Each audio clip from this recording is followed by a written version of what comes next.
Eu sou o professor Alexandre Guida Navarro, pertenço ao Departamento de História da Universidade Federal do Maranhão e do Programa de Pós-Graduação em História Social, também da mesma universidade, e sou coordenador do Laboratório de Arqueologia, da mesma instituição. E hoje eu gostaria de apresentar uma pessoa muito especial para mim e também para o nosso querido Brasil, uma pessoa que contribuiu muito e continua contribuindo para a arqueologia brasileira, que é a professora Ana Roosevelt. A professora Ana Roosevelt é doutora em antropologia pela Universidade de Colômbia. Ela atualmente é professora da Universidade de Illinois, em Chicago, e trabalha no departamento de antropologia. A professora Ana tem um currículo bastante vasto, com centenas de artigos publicados, dezenas de livros e capítulos de livros também, versando sobre diferentes temas. E ela tem muito interesse, sobretudo, na ecologia humana. E grande parte de seus estudos estão focados na arqueologia brasileira, em especial a arqueologia da Amazônia. A professora contribuiu desde a década de 1980, com pesquisas muito importantes na região, e essas pesquisas são fundamentais para nós compreendermos o passado indígena da região amazônica. Nós não podemos compreender este passado indígena sem consultarmos as obras da professora Ana Roosevelt, que são referência para todos nós, arqueólogos, e para todos aqueles que se dedicam ao estudo do passado da Amazônia. A professora Ana também trabalhou como curadora em importantes museus nos Estados Unidos, como o Museu de História Natural, em Nova York, o Museu do Índio Americano e também no Field Museum, em Chicago. E, portanto, é uma grande honra para o Laboratório de Arqueologia e também para a Universidade Federal do Maranhão recebê-la, e o intuito é que eu faça algumas perguntas à professora para que todos, não somente da comunidade arqueológica, mas todos aqueles interessados em ciência e também na história de vida da professora e na Amazônia, possam ter um pouco de contato não somente com sua história de vida, mas também com tudo aquilo que ela vem produzindo e estudando na Amazônia. A professora tem se dedicado profundamente aos estudos desses povos pré-coloniais e, atualmente, também ela estuda os regimes ditatoriais na África. Portanto, como antropóloga, a professora Ana Roosevelt estuda uma ampla variedade de temas associados à cultura humana. Professora Ana, muito prazer. Muito obrigada. Em tê-la conosco. A honra é minha. Muito obrigado. É a segunda vez que você está aqui conosco na Universidade Federal do Maranhão, e eu gostaria de fazer algumas perguntas para saber o que você pensa sobre alguns temas polêmicos na arqueologia brasileira e um pouquinho da sua vida, para que aqueles alunos interessados em arqueologia, aqueles que já estão formados, possam conhecer um pouquinho tanto da professora como também da pesquisadora e um pouquinho da sua história. Eu queria saber quando e como você se interessou pela arqueologia, se teve algo que fez com que você se interessasse. A minha mãe, ela gostou de arqueologia, então, na juventude, passamos para muitos sítios, especialmente no Colorado. Tem uma cultura cliff dwellings, uma espécie de edifícios quase urbanos dentro de cavernas grandes, no deserto de Colorado, New Mexico, Arizona. E ela nasceu no Kansas City, Missouri, e o avô e ela nos conduziram para Colorado de Kansas City. Muitas vezes, quando crianças, eu tenho duas irmãs, mais ou menos mesma idade. Quando alcancei 9 anos de idade, eu falei à minha mãe, quero ser arqueóloga. Ela falou, ok. É mesmo? Sim. Ótimo, muito interessante. E nós sabemos, né, que a arqueologia tem diferentes definições, sobretudo hoje, diferentes posicionamentos teóricos. Como que você definiria a arqueologia? Primeiramente, eu sou antropóloga de 4 campos: linguística, etnologia, biológica humana e arqueologia. Arqueologia. Tá. Para mim, arqueologia é uma maneira de investigar o passado humano, utilizando métodos específicos para como fala, to deal with, os cambios que passam. As mudanças, para entender as mudanças com o comportamento humano. Exatamente. Para hoje, uma pessoa pode fazer entrevistas com pessoas de interesse para pesquisa, mas pelo passado não pode. Então, tudo fica indireto. Então, isto é o mistério da arqueologia, Sim. de tentar ver no passado sem poder falar. Ok. E antes de fazer as perguntas sobre o Brasil, você poderia nos dizer por que você escolheu estudar o Brasil? Quais eram as suas inquietações de poder, o que poderia ser encontrado no Brasil? Por que o Brasil? Eu passei minha pesquisa doutoral no Venezuela, no Orinoco. Ela fica parte da Amazônia maior que a Amazônia legal. Mas, realmente, as teorias da área veniam do Amazonas legal. Então, após o trabalho, eu pensei importante provar ideias existentes por arqueólogos e antropólogos, como Meggers e Evans e Carneiro e outros, Lathrop, no Amazônia atual, real, central. E por isso eu comecei com ver as coleções provenientes do Amazonas, nos museus da Europa, Inglaterra, Brasil, Peru, Estados Unidos. Na rota, eu passei várias semanas no Museu Gelgi, em Belém, e falei com o diretor para confirmar a permissão e examinar as coleções. José Seixas Lourenço foi. E ele realmente, na época, começou com trabalho no Marajó interessantíssimo com geofísico. E mostraram que tinha restos domésticos nos tesos pensados por Meggers e Evans e outros americanos, cerimoniais, não centros de população.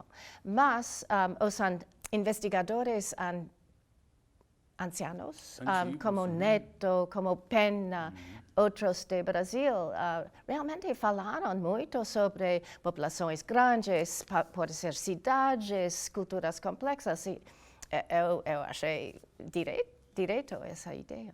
Então, eu mencionei a reação que tinha. E antes que deixei Belém, Lourenço falou a mim, é possível você quer trabalhar no Marajó? Eu falei, ele sabia que eu queria ir a Santarém a causa minha estratégia de ver a sequência maior de culturas na Amazônia. Ele falou, se você pode parar um pouco e ir comigo a Marajó, depois eu vou ajudar você. E depois eu não precisei ajuda, mas tudo bem. Foi muito bom. Eu também convidei arqueólogos com especialidade de geofísica para ir conosco e passamos 2 estações no campo lá. E, depois eu passei mais e publiquei esse livro. E realmente era, na época, interessante que Meggers e Evans, os americanos do Smithsonian, não sei exatamente porquê, mas não queriam outros entraram na arqueologia da Amazônia e bloquearam permissos, porque Mário Simões, cliente deles, ficou no Museu Gelgi. Eu gostei muito de Mário Simões antes que ele morreu. Realmente, uma personalidade muito forte, um pouco como a minha, mas Meggers utilizou ele para bloquear permissos, mas Lourenço, ele tinha permisso por museu, então não precisei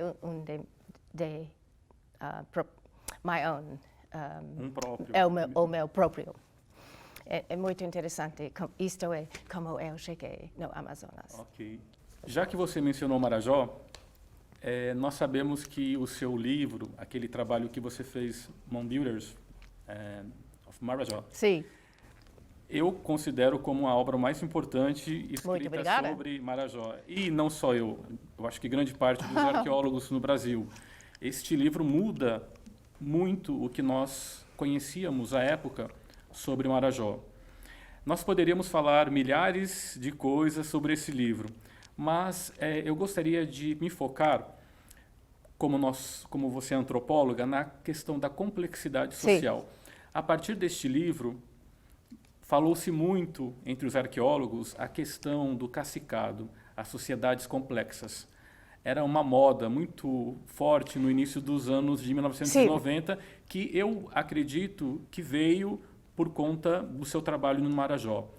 Hoje em dia, passados esses anos, acho que essas 3 décadas, o uso dos cacicados na Amazônia caiu em desuso. E muitos arqueólogos dizem que nós devemos abandonar o uso dos cacicados. Como é que você avalia isso?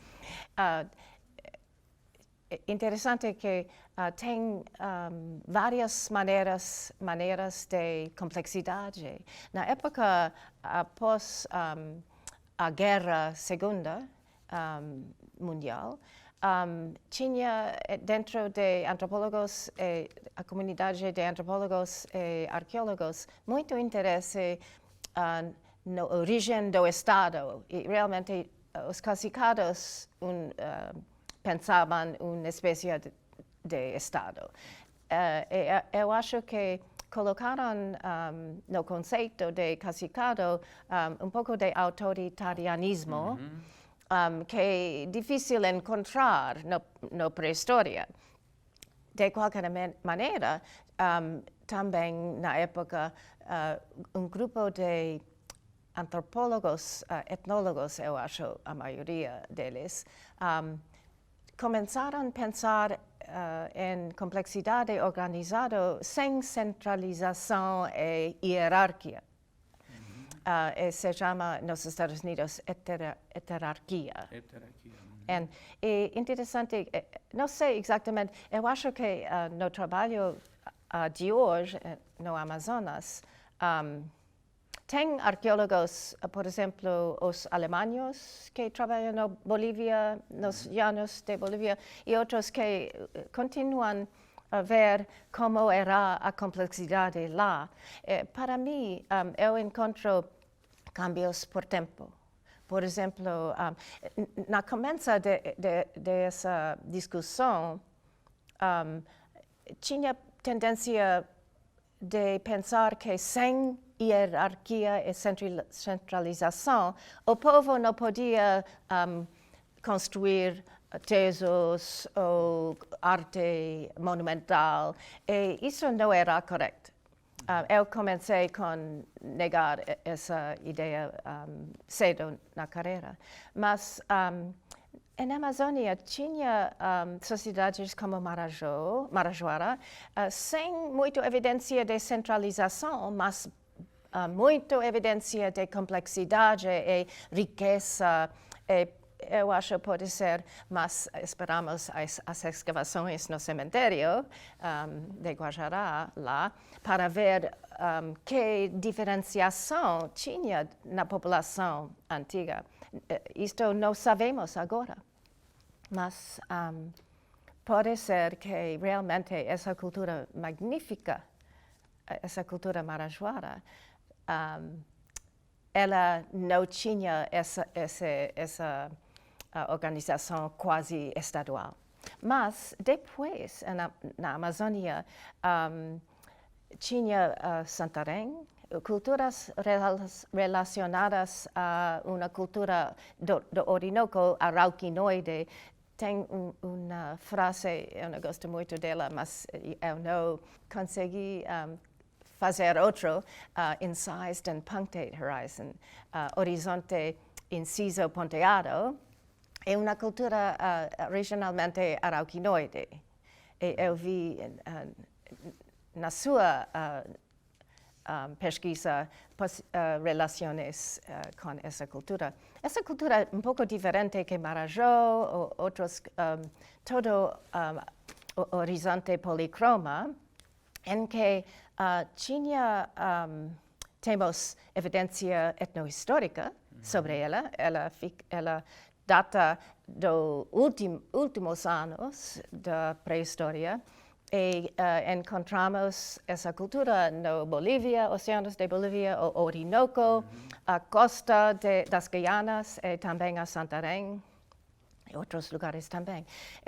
Usaram, não sabemos a economia de subsistência por todos, mas no Bolívia, Venezuela, Guiana, ênfase com milho, cultivos. E em campos drenados, áreas grandes de várzea, todo alterado por humanos com raised fields, campos elevados. Campos elevados. Interessantíssima. Parece, nessa época, tinha cacicados, tinha caciques, tem evidência do Orinoco de que o cacique não precisou colocar a pé no chão, porque a gente sempre carrega em um aparelho para prevenir a necessidade de colocar a pé no chão. Então, típico de cacicado, o rei. Tinha mulheres também de alta posição. Santarém tinha, Oriximiná, no outro lado tinha, eu acho que Alenquer também tem notícias de chefas. Então, não somente homens, mas posições bem definidas. Cacicado. De prestígio. Ok. Então, tem diferentes épocas e diferentes culturas. Sim, ok. E, já que estamos falando de complexidade, eu tenho participado de alguns congressos já há alguns anos e tenho visto muitos arqueólogos também dizendo para abandonar o uso do formativo no Brasil.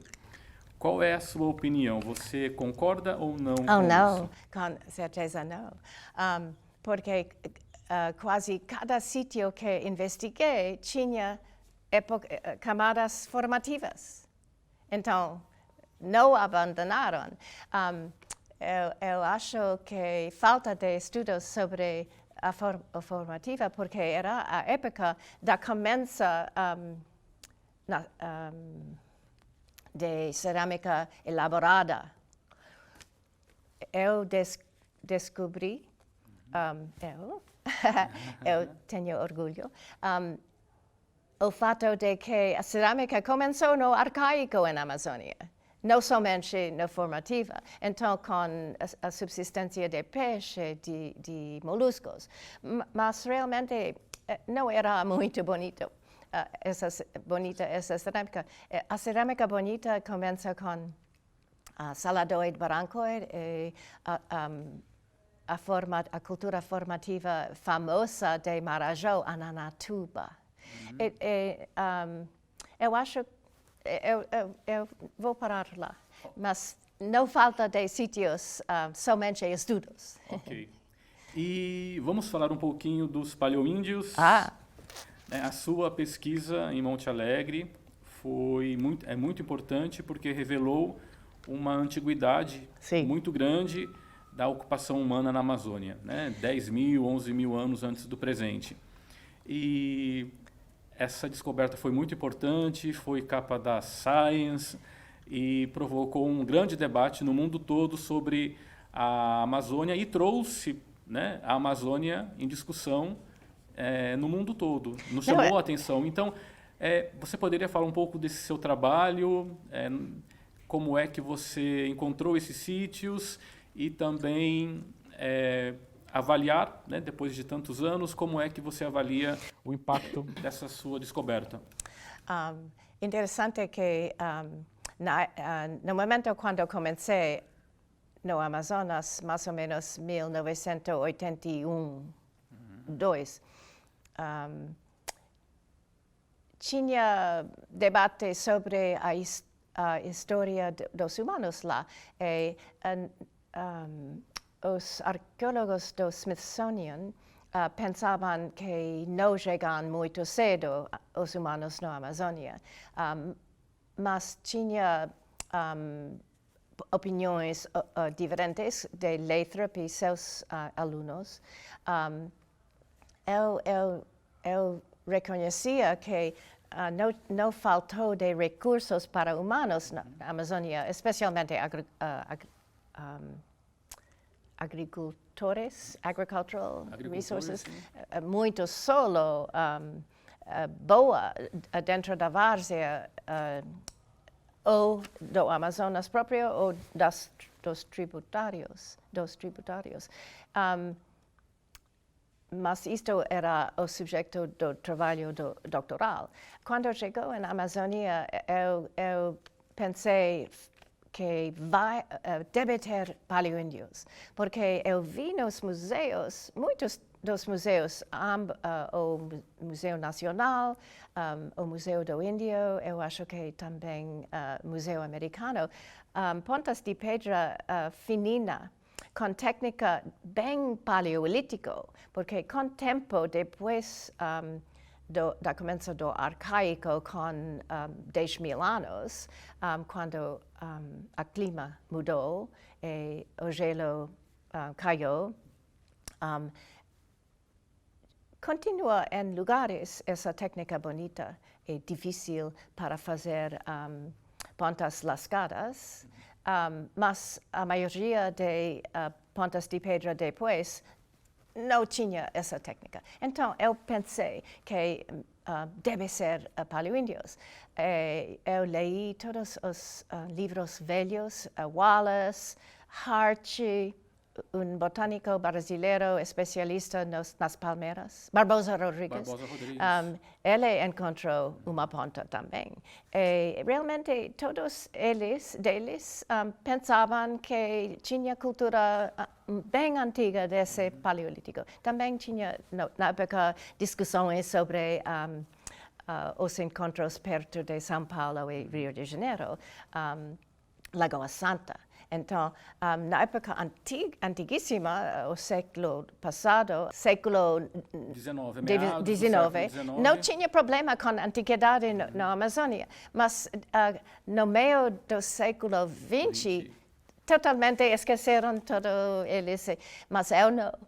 Então, na época, eu também conhecia que deve ter a cerâmica arcaica já encontrada na costa de Equador e Colômbia. Então, eu quando comecei a trabalhar a Santarém, eu passei para Monte Alegre e também para Tabarinha para ver que para encontrar-me com pessoas locais, porque cada sítio que em que eu trabalhei, o pessoal do local já conheciam o sítio. E não precisa fazer levantamento muito científico para encontrar o sítio, somente falar um pouco, conversar. Então, eu conversei com o pessoal de Tabarinha e de Monte Alegre, então, muito rápido eu visitei, eu tinha a oportunidade de visitar os sítios e me pareceu muito propícios para encontrar essas duas culturas. E isto era a origem da pesquisa. Ok. E eu queria comentar dois temas, queria saber da sua opinião sobre dois temas, talvez os mais polêmicos da arqueologia no Brasil, um dos dois mais polêmicos, que são, primeiro, a Luzia, que sabemos que, infelizmente, o Museu Nacional, depois do acidente... Uma tragédia. Uma grande tragédia. Uma parte dos ossos foi recuperada, sim, mas sempre no Brasil, inclusive, sempre se falou de sua origem não asiática, não. Né? Com traços africanos. Não. E isso deu muito debate no meio científico. Eu queria saber o que é que você pensa sobre isso. Não, realmente, eu acho que os antropólogos biológicos, no futuro, precisam utilizar mais a literatura anciana sobre a história dos estudos de humanos e também deve desenvolver a competência com os vários processos fisiológicos e genéticos do corpo humano, porque eu acho muito especializado o foco com corpos paleoíndios. Antes que essa luta sobre origem, já conhecemos que eram asiáticos do norte, porque os dentes eram sundadontes, não europeus, não africanos. Então, não precisa muito sofisticar a DNA, interessantíssima, mas não precisaram nessa época, porque os dentes não alcançaram, não entraram, não alcançaram na Europa ou pré-histórica ou moderna. Mas muitas pessoas já em Ásia têm ainda sundadonte, mesmo que os paleoíndios. Então, por que tinha tantas pessoas, tantos arqueólogos e antropólogos dizendo que deve ser caucasiano, brancos, os paleoíndios? Eu vejo dois fatores. Manipulação política para guardar poder sobre os sítios e coleções por arqueólogos.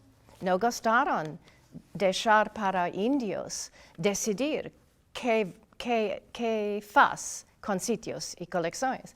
Outra coisa que realmente não ensinam bem as universidades biológica humana, porque eles pensavam erradamente que a forma da cara e crânio informa sobre genética. Não informa sobre genética, dentes sim, mas a forma da cabeça e cara é uma coisa mais relacionada a carreira da pessoa durante a vida, que comida, que qualidade de saúde e que trabalho. porque é isto que muda a cabeça e cara.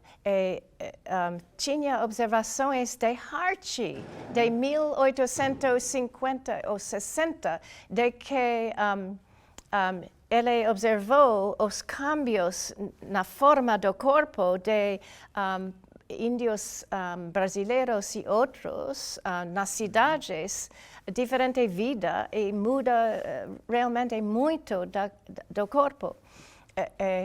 Mas isto é o problema, que as populações caçadores-coletores têm diferente forma da cara e cabeça, is that right? Sim, crânio. do crânio. Que pessoas fazendo agricultura ou pessoas como nós que compram a comida no supermercado. E depende a dureza da comida, que tipo de processamento, tudo isto afetua. Por exemplo, eu tenho dentes pequenos e tenho cara muito pequena aqui, mínima, porque a comida da juventude muito mole, não muito saudável. Isto era a causa, a qualidade de vida das pessoas. Isto era a causa da forma. Sim. Então, agora temos genética bastante dizendo que todos são asiáticos, que os índios de hoje muito pertamente relacionados aos paleoíndios. Sim. Mas problema de formação de professores e alunos é problema de falta de integração entre as disciplinas de arqueologia e antropologia. Sim. Ok. E o outro tema polêmico é a Serra da Capivara. Os 50 mil anos atribuídos à ocupação humana nessa região. Eu gosto muito da Serra da Capivara. Eu acho a pesquisa um trabalho magnífico. Pode ser, vamos ver, que a Serra é a parque mais importante em Sudamérica para mostrar o povo mais antigo do continente. Mas as datações, 50 mil anos, não são humanos, são típicos datações geológicas, porque todos os resultados do laboratório mostram que as espécimes, as amostras eram pré-radiocarbono. Não pode datar coisas mais velhas. É muito difícil datar coisas de carbono mais antigas de 20 mil anos. Então, o laboratório conta e para, eventualmente. E isto é o símbolo greater than. O laboratório indica com esse símbolo matemático de V com sua boca à esquerda, de que não podia datar, porque é mais velho, geológico, não humano. Mas as datações da época paleoíndia, tudo certo, muito bom. Somente que a Monte Alegre tem arte monumental e na Serra do Capivara, muito bonito, mas pequenininho. Também um aluno,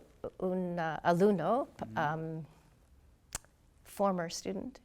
Os alunos de graduação? Sim, Chris Davis, da minha universidade, mostrou com dissertação lá no Monte Alegre, essa cultura paleoíndia, com datações exatamente que os meus, 11 mil radiocarbono, 13 mil calendário, que os paleoíndios de lá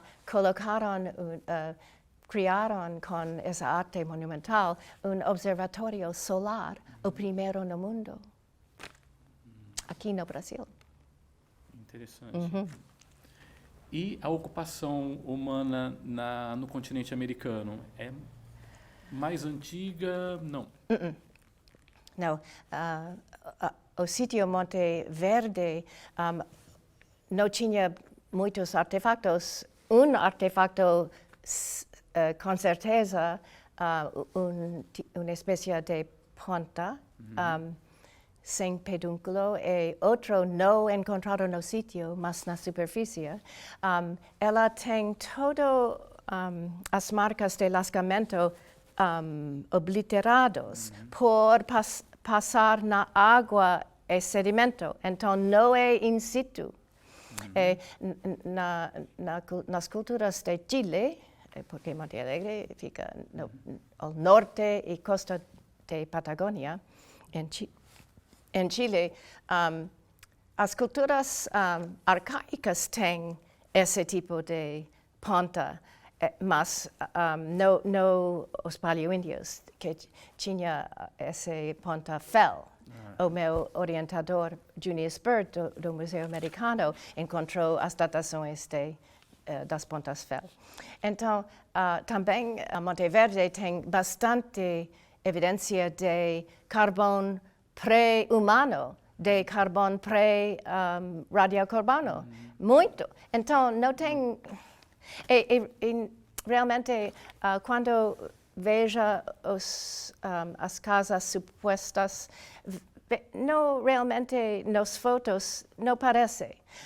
Parece muito as agrupações de árvores caídas que parecem muito na região. Então, todo natural, com exceção de pontas não dentro do sítio original, sem datação. Sem datação. E as suas pesquisas em Monte Alegre colocam os estudos, né, a origem dessas pontas de flecha em Monte Alegre contemporâneas ao Clovis. Sim. São contemporâneos. Na época, eu acho que os especialistas nos paleoíndios Clovis tinham mais poder no campo.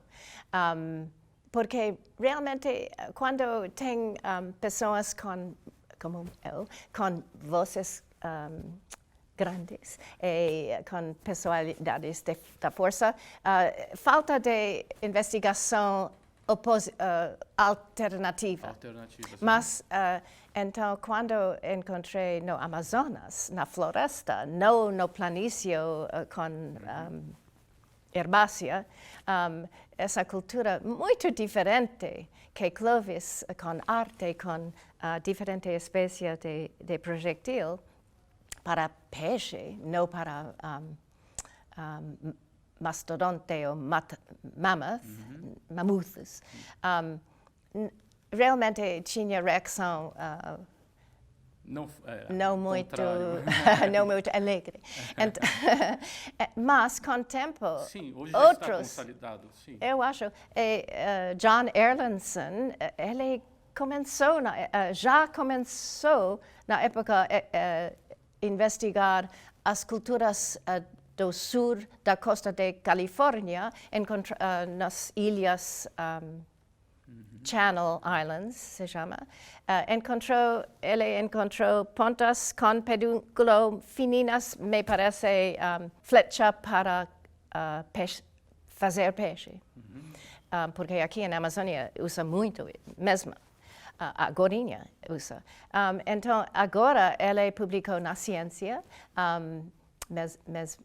Science, mesmo jornal que eu, 2013, eu acho que foi. Muito interessante, clarificando totalmente a cultura paleoíndia do sul de Califórnia. E outros já, na época, eu acho 2 anos antes que o meu artigo, arqueólogos americanos e peruanos encontraram no sul de Peru, na costa, culturas paleoíndias, mesma época que Clovis e Monte Alegre, caçando árvores marinas e pescando para peixes médios e coletando monte de moluscos, muito semelhante na vida com Monte Alegre. Então, com o tempo encontraram outras pessoas, encontraram alternativas e agora eu acho que Clovis fica como uma cultura regional dos Estados Unidos e tem outros. Ok.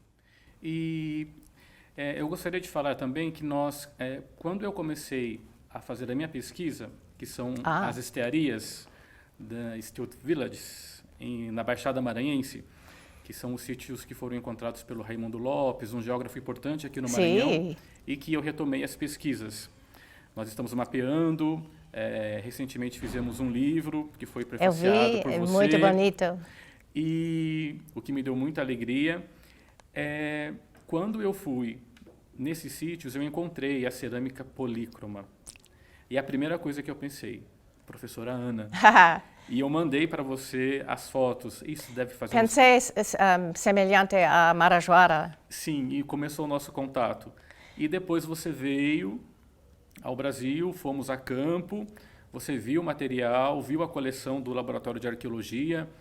Eu só queria que você pudesse dar alguma opinião sobre esses sítios, porque eles são muito bem preservados, né? E que contribuição que você vê, né, nesse tipo de sítio para a arqueologia da Amazônia? Eu acho uma oportunidade muito importante de aprender muito mais das culturas antigas que podemos os sítios de Marajó, porque a causa da água que preserva muitas coisas vegetais. Vamos ver se vai ter ossos. Às vezes sim tem. Eu acho que você mencionou que quando seu artigo no Antiquity, jornal importante de Inglaterra, saiu a semana passada, foi? Anteontem. Anteontem? Sim. And, no dia que você chegou aqui ao Brasil.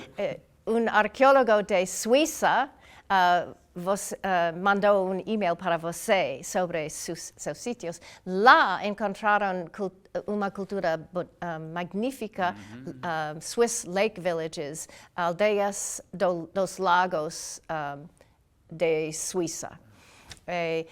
Eu pensei delas quando você me contactou. Você passou 6 meses nos Estados Unidos com bolsa do Fulbright. Eu convidei a você visitar o meu laboratório no Chicago. E você podia ver cerâmica marajoara, cerâmica do Orinoco. Eu acho que realmente como José Brochado, sua dissertação, aluno de Lathrop, sobre a cerâmica policroma, ele pensou, eu acho que tem razão, mas vamos ver, que a cultura marajoara baixou pela costa e as policromas, as cerâmicas policromas dos Tupi, gente falando de Tupi, venia de Marajó. Sabemos que as marajoaras tinham muitas línguas, não tem relação perto com o tempo de uma família de línguas e uma cultura. Eu não estou de acordo com Michael Heckenberger e outros. Mas, de qualquer maneira, seus encontros podem ser restos do processo de baixar de Marajoara. Mas sempre temos surpresas na arqueologia amazônica, especialmente cronológicas. E quando cheguei ao laboratório, ao seu laboratório e também do campo, eu vi que tem muitas culturas, não só tem uma ocupação importante na época de Marajoara, com cerâmica bonita policroma. Mas também eu vi cerâmica formativa, também cerâmica pode ser horizonte, inciso ponteado, então tem uma sequência grande. Depois da visita, você me informou que tem datações, calendários de quase 7.000 anos de um sítio.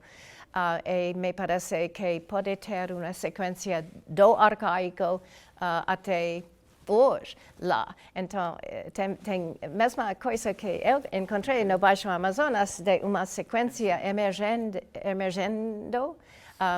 de seus encontros.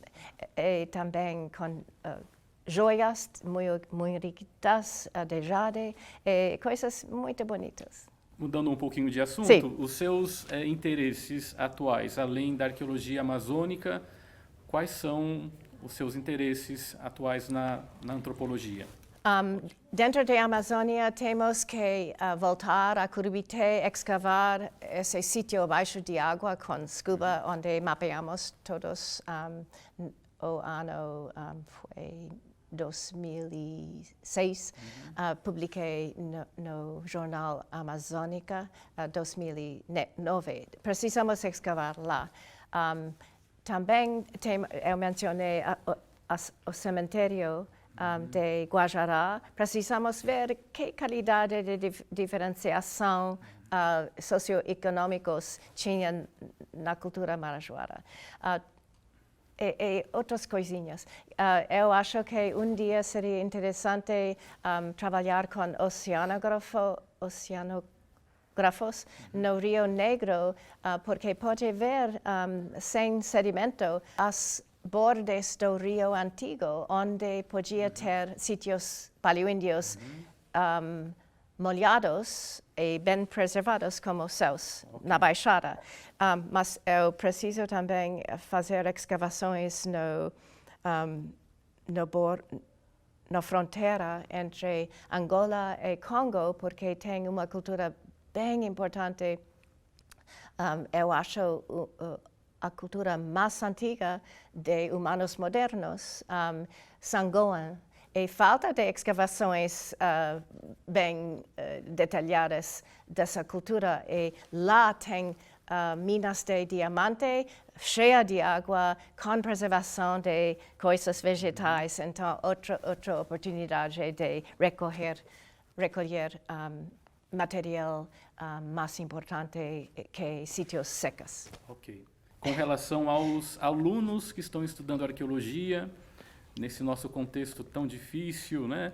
E universidade e os cursos de graduação que existem no Brasil, você teria alguma mensagem ou algum conselho para esses alunos que estão estudando arqueologia? Que tem tudo para descobrir, porque o trabalho do passado abriu vistos sem definir-os. Então, eu acho que tudo está aberto para descobrir coisas importantes. Ok. Eu gostaria de finalizar agradecendo a sua participação. Quero lhe dizer que, apesar de você mencionar várias vezes que você tem um gênio forte, você foi uma pessoa muito gentil e também sempre disposta a ajudar. Qualquer pessoa que escreve para a professora Ana, a professora responde e sempre mostra um interesse em ajudar as pessoas. Quero agradecer também muito a possibilidade de ter ficado em sua casa e também pesquisado na biblioteca, na sua biblioteca. E esse convite que você fez enquanto professor visitante da Universidade de Illinois, em Chicago, onde você leciona, foi muito importante para a minha formação. E o departamento ficou bem alegria com sua presença. Muito obrigado. E eu estou processando todo o material para poder também continuar as pesquisas e publicar artigos. E foi muito importante para a minha carreira. Que bom. E eu espero, está sendo muito importante, eu espero que nós continuemos com certeza. A estudar e trabalhando juntos. Muito obrigado. Muito bem. Obrigada a você. E também gostaria, para finalizar, de agradecer à Universidade Federal do Maranhão, agradecer ao IFAM, que é uma instituição muito importante. Fairy Godmother, nossa Fairy Godmother, como? Nossa fada madrinha. IFAM. O IFAM, sim. Pelo apoio institucional, que é a instituição do patrimônio, né, histórico nacional do Brasil.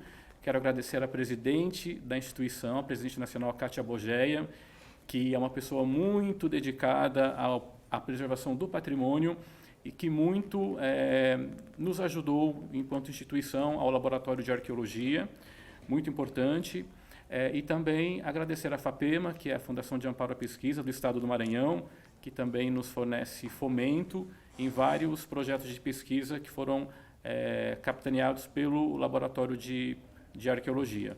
Eu preciso agradecer ao Departamento de Antropologia da Universidade de Illinois a Chicago para pagar para o custo da chegada da minha aluna, Lindsay Howard, que chega à noite hoje, para ficar conosco.